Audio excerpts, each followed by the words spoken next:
Hello, and thank you for clicking on this and watching this video. We're going to look at just the nature of sales orders in Premier and Enterprise. And there is a few different things in the Manufacturer Wholesale edition, as well as a Retail edition and Account edition you won't see in some of the other Premier editions. However, and I'm talking about the sales order fulfillment worksheet, but let's kind of look at the life of a sales order and why it's important. All right, so it's a non-posting transaction. You can find it in your preferences, some of the key preferences there. You go to Sales and Customers, and Company Preferences, you'll say Enable Sales Orders. And there's a few warnings there, and you can choose a template for a packing slip or a pick list. And this is, again, non-posting. It's not going to affect any accounts. And then you can also progress invoice against the sales order to close it, and you can even go to purchase order. So kind of starts the process here. You would not have seen this in Pro. You click on Sales Order, and I'm going to choose a particular customer that I have here for D. Brolin.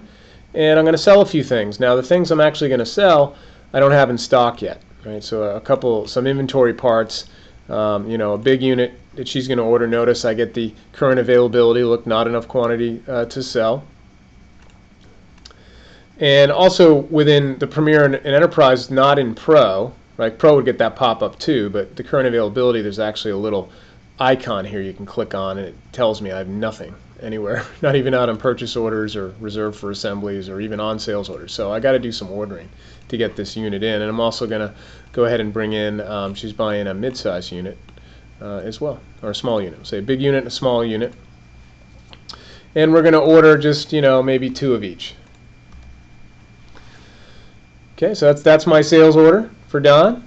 And now from here, I know I'll have to create a purchase order. So I can go, like up at the top, you can go to Invoice, or I can, in this case, I'm going to go to a purchase order and create purchase order for all allowed items, or you could create them for selected items. And when you give you kind of this option, you can choose them, and I'm going to pick them both up and quantity 2, and that's what I want. Okay, so I'm going to click OK. It's going to bring you over to the purchase order, and I'm going to go ahead and choose my, D-Sleet vendor.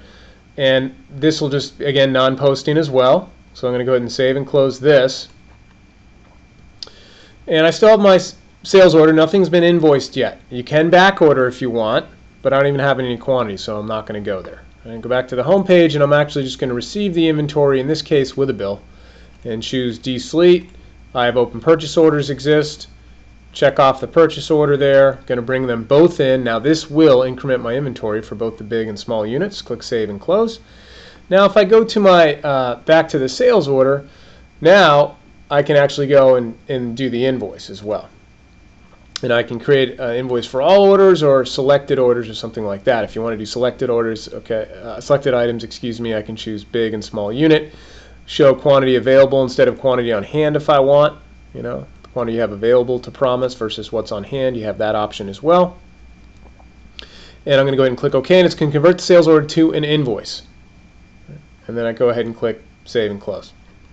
Done. And that's kind of the benefit of the sales order, and you can run reports on what sales orders you have by customer and by item. So it doesn't actually affect AR or income yet because you haven't fulfilled the order yet. Now let's do another sales order, and this time I'm going to do here for S. Kilda, and in this case she's going to do a mid-size unit. Again, I have nothing here in order 5. So I'm going to click Save and Close. Now if I go to my sales order fulfillment worksheet, again this is some of the Premiers. Notice this is fulfillable, this order here, but for S. Kilda there's nothing can I fulfill, right? So I can click this if I want to do a pick list or a packing slip or something, or I can just double click to open up the sales order itself, and I'm going to go and again do a purchase order for all allowed items and choose Doug Sleet here and click Save and Close.